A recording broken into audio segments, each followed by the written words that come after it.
Bonsoir à toutes et à tous et bienvenue dans ce journal.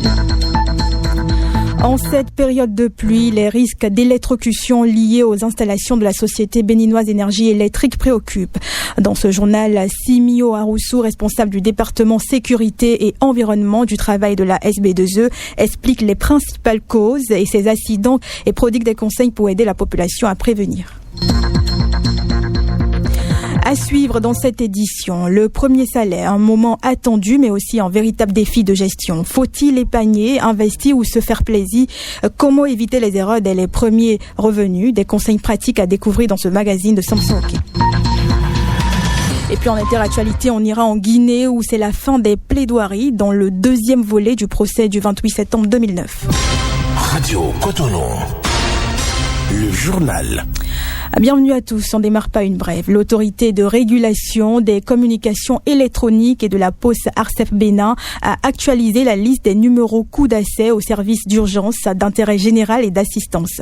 4 nouveaux numéros verts sont désormais mis gratuitement à la disposition des populations. Il s'agit notamment du 155 pour joindre la présidence de la République, du 110 pour l'agence des systèmes d'information et du numérique à Assin, du 170 pour le port autonome de Cotonou et du 198 pour contacter les responsables de l'opération Mirador.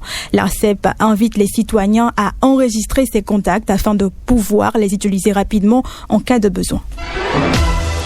Je le disais en titre, il n'est pas rare d'apprendre des cas d'électrocution au niveau des installations de la société béninoise Énergie Électrique. Simio Aoussou, responsable en charge du département sécurité et environnement du travail à la SB2E, lève un coin de voile sur les facteurs causes de ces cas d'électrocution.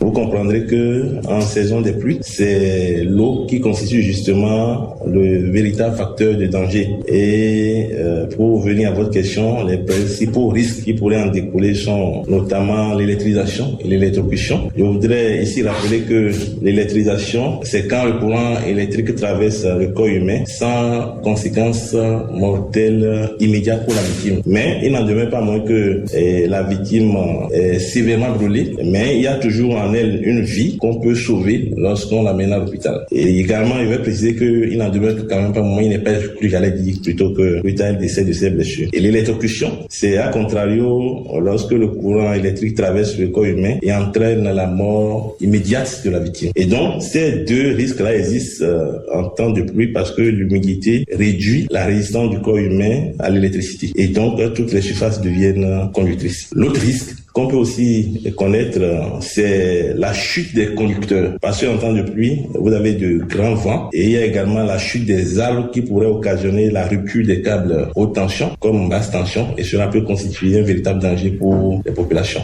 C'est également l'occasion pour prodiguer des conseils à la population afin d'être à l'abri de ces cas suivants. À nouveau, Simio Aoussou.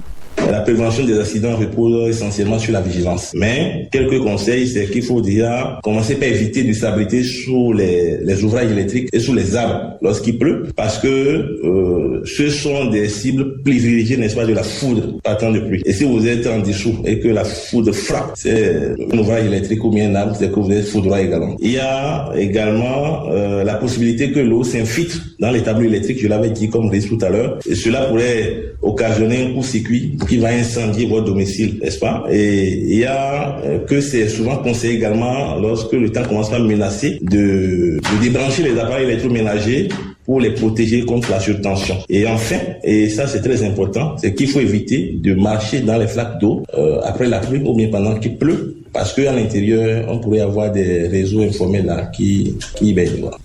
Et ce journal se poursuit. Une brève dans cette édition. Les fortes pluies enregistrées ces dernières heures ont provoqué d'importantes inondations sur plusieurs axes routiers d'Abomey-Calavi, perturbant fortement la circulation. Les zones du pont de Rouedonou, du carrefour Ita et de la route inter-État en provenant de Ouida figurent parmi les plus touchées.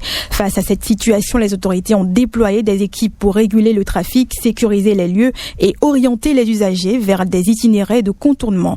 Le ministère du Cadre de Vie et des Transports transports invitent la population à limiter les déplacements non indispensables, à respecter les déviations mises en place ainsi que les consignes des agents sur le terrain et a fait preuve de prudence afin de faciliter le retour progressif à la circulation normale.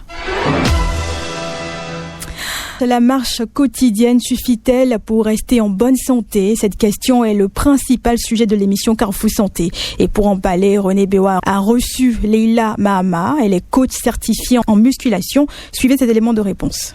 La marche, pour tout le monde, la marche seule ne suffit pas. Parce qu'on prépare notre corps à jeune. Quand on est jeune, on prépare la vieillesse. C'est vrai, la marche est excellente pour la santé. Alors, les musculations, si tu travailles les mêmes activités physiques tous les jours, ça réagit mal aussi. Par exemple, ça amène l'arthrose. Si tu fais la marche chaque jour, les mêmes activités physiques, là, c'est ça qui fait arthrose aussi. Parce que le deux os ont fait les mêmes mouvements chaque jour. Pas de variation, pas de mobilité, pas de travail d'équilibre, pas de renforcement. Là, avec l'âge, on arrive à un moment, on a l'arthrose. On fait musculation. Musculation adaptée, c'est pas qu'on va être athlète, non. Musculation adaptée, renforcement musculaire, ça évite l'arthrose. Beaucoup de maladies, les gens ne connaissent pas ça.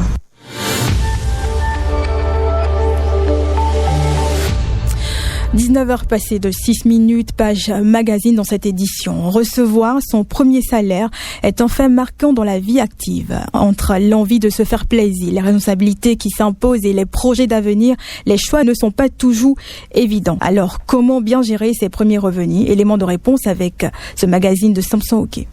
Décrocher un premier emploi, recevoir ses premiers salaires, pour de nombreux jeunes, c'est le début de l'autonomie financière. Mais cette nouvelle liberté s'accompagne aussi de responsabilités. Pour d'autres, il sert avant tout à répondre aux besoins personnels ou à soutenir la famille. Les perceptions de ce point de vue varient, tout comme les priorités. Lorsqu'on obtient son premier emploi, on est souvent tenté de tout dépenser pour se faire plaisir ou pour répondre aux nombreuses sollicitations de la famille et des amis. Pourtant, c'est à ce moment qu'il faut apprendre à bien gérer son argent. Je pense que mon premier revenu déjà, je vais utiliser pour plus investir sur moi. C'est-à-dire faire une formation, approfondir mes connaissances, économiser, prendre soin de moi, investir sur moi intellectuellement. Si c'est un garçon, les premiers revenus servent à quoi? Dépenser dans les jeunes filles, aller dans les bars-restaurants, payer des téléphones de luxe. Et si c'était une jeune fille, c'est quoi? Payer des habits luxe, des chaussures de qualité, faire les mèches de 150 000. Et ce n'est pas de leur faute. Face à ces différents comportements, des personnes averties invitent à privilégier une gestion équilibrée. Selon elles, il est important de distinguer les dépenses essentielles des achats impulsifs et de prévoir une part destinée à l'épargne. Bonaventure Béou et Rebecca Alessou, respectivement fonctionnaires et jeunes salariés. Là où vous pensez que la première enveloppe là que j'ai perçue, tout est permis. Alors que l'avenir se bâtit à partir du premier salaire. On doit normalement adopter de bonnes habitudes si on veut aller très loin. Parce que pourquoi? Le salaire doit nécessairement avoir un budget.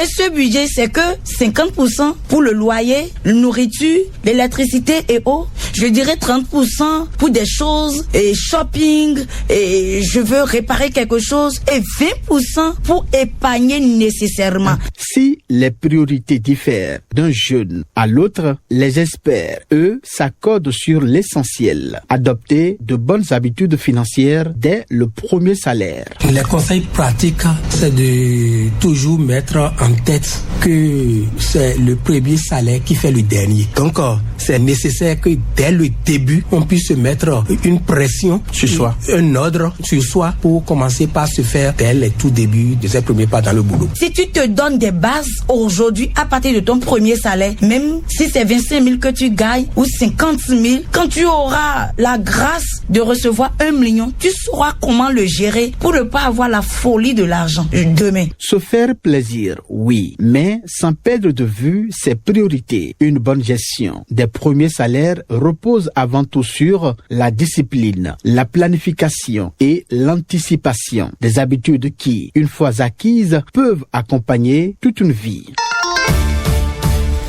Bien à vous, Samson Hockey. L'information hors de nos frontières, on va en Guinée où c'est la fin des plaidoiries dans le deuxième volet du procès du 28 septembre 2009. À Madagascar, la communauté de développement de l'Afrique hausse le ton contre les autorités de transition. Boussoura Osseni. en Guinée suite et fin du procès des événements du 28 septembre 2009. Il s'agit du deuxième volet de ce procès. Le premier volet ayant été terminé en 2024 avec la condamnation de Moussa Dadis Camara pour crimes contre l'humanité. Pour rappel, des militaires membres de la junte dirigée par Moussa Dadis Camara avaient massacré au moins 156 opposants et violé au moins 109 femmes dans le stade de Conakry. Au Zimbabwe, la police antiterroriste a annoncé hier lundi 29 juin avoir arrêté et inculpé un homme accusé d'avoir procédé à des recrutements à destination du front ukrainien. Selon l'agence France Presse qui cite des documents judiciaires, l'homme inculpé âgé de 36 ans a été interpellé alors qu'il accompagnait une potentielle recrue à une gare routière d'Harare en vue d'un voyage vers la Russie via l'Afrique du Sud.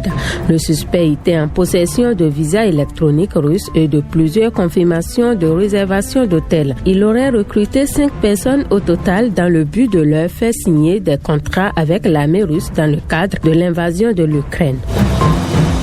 Et pour finir, à l'issue du sommet organisé en visioconférence dans la soirée du lundi 29 juin, la communauté de développement de l'Afrique australe a publié un communiqué dans lequel elle demande la libération des prisonniers politiques, la fin des arrestations arbitraires des dirigeants de l'opposition et des membres de la génération Z, ainsi que le retour des exilés politiques dans le pays.